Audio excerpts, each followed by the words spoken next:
cities. We have the Monferrato region in the south where we produce wine. I'm trying to sell wine through internet. I don't know if in the future it's possible, but because... Yes, it is possible, but you will run into a very interesting problem, at least in some parts of the world. We have this problem inside the United States. Every state of the United States produces wine. Yes. Some produce more than others. California produces a lot of wine. Yes. In Napa Valley and Sonoma. And they would like to ship the wine from the state of California, for example, to other states in the Union, like Virginia and Yes. New York. There are laws in the states that say that you can't ship wine directly to the customer in some states. The state I live in Virginia, says you're not allowed to receive wine from outside of the state. And the reason is that they want to tax the transaction. They want to tax any purchases of alcoholic beverages. So I have to be legal, I have to have the wine shipped to a wine merchant in the state of Virginia who then sells me the wine and collects the taxes and delivers that to the state. I have no idea how complicated this will be on a global scale. Terrible. But it can't be any worse than what you do now. So, excuse me. Yeah, but at least you could get the orders over the net. So at least you know where there is demand and for what wines. Yes. And second, you can teach people what wines are available. Because many people only know about the wines they see in the store. They have no idea that you have some magnificent wines hiding in the western part of Italy that could be available if they only knew about them. Yes, but for me, it's a shame not to know that you appreciate wine, because if I know this, I can give you a present. Now, Well, all right, I promise you I will be back. I have your business card, so it's possible every time to send you a lot of wine from Italy. So, the first is a general question. Okay. Because you have said that today in the USA, e-commerce is, you have said the buzzword, everybody talks about this. Yes. But what you think really is the future of e-commerce in the world? I am convinced that we are going to wind up doing commerce on the internet in enormous quantities. It is more efficient, it is faster, and it is less expensive to do commerce that way than it is to do it almost any other way. First of all, you can carry out e-commerce transactions 24 hours a day. Eventually, we will have software that will help a customer find the product or the service that he is looking for, maybe by doing comparisons among the different products that are being offered. And so you'll have even more effective comparison shopping. This is very scary for companies that don't like competition, but the fact of the matter is, internet invites competition, it enables competition, and it forces competition. So the consumer is going to be drawn to that. Business-to-business transactions are also very efficient this way. In fact, you can go so far as to have a company that is producing a product using its inventory control system to place orders for additional inventory as the sales take place.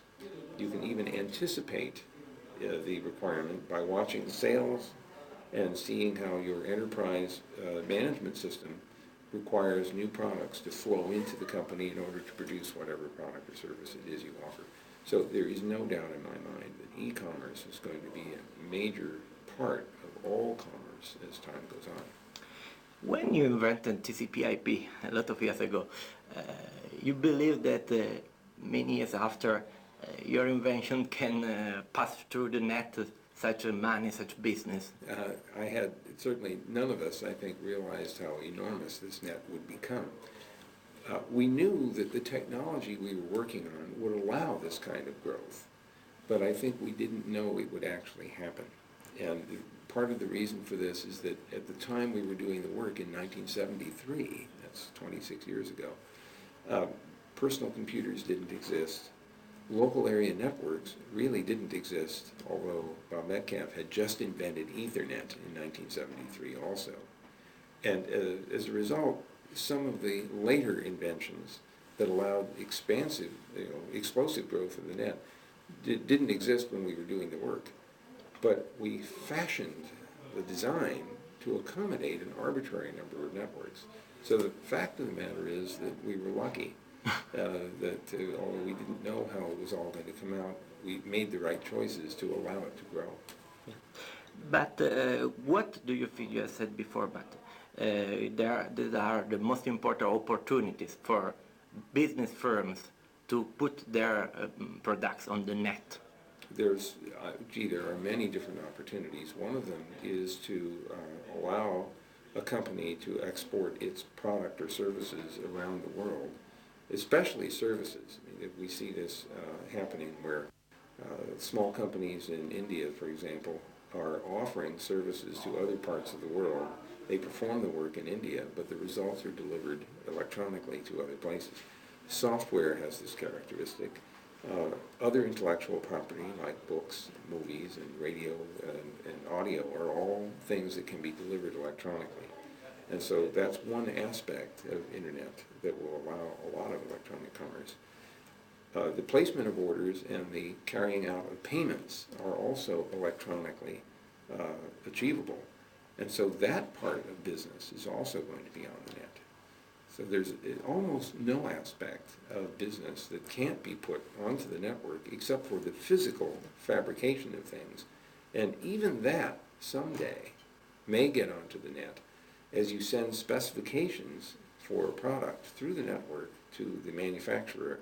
The manufacturer actually configures to make that particular special product and then perhaps physically ships it back. In your opinion, do you believe that it's easier to introduce e-commerce in business-to-business field or in business-to-consumer? I see e-commerce taking place in both domains. It will probably take hold faster in the business-to-business domain because the businesses are better prepared generally to engage in this kind of transaction. But the consumers are very quickly following behind.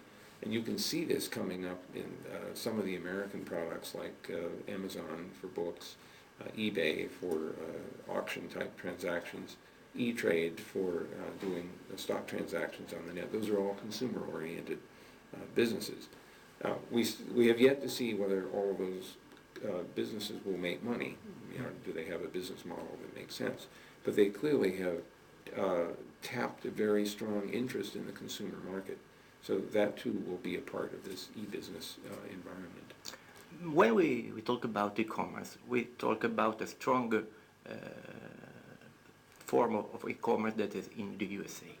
But do you believe that at today, the Europe and Italy are ready for e-commerce or are a lot behind? Well, this is a very interesting question because the infrastructure for internet in Italy is still a little bit weak. And part of the reason for this is that for many years it was hard to get a telephone line. It took a lot of time and it was expensive. That's starting to change, but in the meantime cell phones have come along and become the principal way of getting communication services. So one thing that has to happen is an improvement in the physical facilities that are available to put companies up. That's one of the reasons, by the way, that MCI WorldCom is putting fiber facilities into Italy in order to have that infrastructure in place. The second thing that has to happen is that people really have to think about this. The business sector and leadership in businesses, the executives, really have to understand how important e-commerce can be before they're ready to commit to it. And my sense right now is that there has to be an appreciation for the competition that's coming in the European economy as the walls between countries are suppressed and as businesses have an opportunity to spread out across the entire European Union, competition is going to increase. And you can't hide anymore inside, a national boundary. You have to compete because other companies are going to be going after your customers. You said that there is a problem of management in firms that don't appreciate, don't understand the opportunity for the future. You have talked about a gold rush. And what do you think are the main changes in the business process, in the organization, in every firm that e-commerce involves? Okay, several things will happen. First of all, companies that are performing e-commerce become flatter and more horizontal. More people can communicate with each other You don't have the same hierarchical structure. Information flows much more quickly through the company. That's very important for e-commerce because we need to get information to go from the marketing side and the sales side to the production side very, very quickly. Production needs to be able to reach out and get raw materials or other products in order to build a product or a service quickly. Speed is very important. Time to market is very important in a competitive environment. And if a company is not prepared to increase the rate at which it can deliver products into the marketplace, that company will suffer compared to others who engage in e-commerce, who use electronic communications to connect their employees, companies together. It will be hard to compete with those companies that are moving faster than the others. At the end, a little consultancy for $1 million.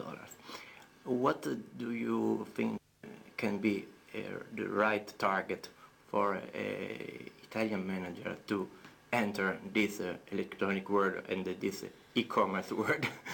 It's difficult also yes. for you. I have to say that in the U.S., for example, the introduction of e-commerce was not instantaneous.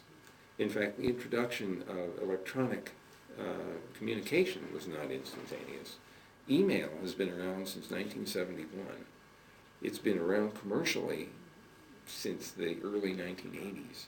And it was very, very hard, in even just, say, 20 years ago, to convince business that email was important. Email didn't really become very important until, I would say, about 1990, maybe 9 or 10 years ago, when people started to apologize if they didn't have an email address. The way some companies got into the use of email was because the chief executive said, that's how I'm going to communicate with you. I'm going to tell you what you need to do by email, and if you don't have email, you won't know what to do, in which case you won't be doing a very good job for the company. Now, sometimes it takes that kind of leadership to cause the rest of the company to adopt these new practices. Sometimes it takes infections, so to speak, from outside. When you hire employees from other companies that had already adopted electronic communication methods, email and web-based information flows, they come in and they say, well, where's the website, the internal website for the company? Where's the list of all my products and the changing prices that you need to alter every day? Where's my email? And those people who are brought into the company begin to cause discomfort, and they start to get people interested, and they cause trouble in a sense. But it's good trouble, because it causes the company eventually to adopt these new techniques. So I think the top management has really got to understand why it's important to adopt these new technologies in order to use them. Sometimes it's the engineers who just start using these tools by themselves. Hewlett-Packard is a good example. They had an engineering group in the 1980s, mid-1980s, that started using internet technology inside the engineering department. They built a very elaborate private internet inside Hewlett-Packard, but it wasn't until 10 years later that Hewlett-Packard woke up and realized that the internet and the World Wide Web were actually very important things for the company. So sometimes it just takes time and patience and a certain amount of jostling in order to get someone interested in using the new techniques. Thank you very much, Mr. Cerf. You're welcome.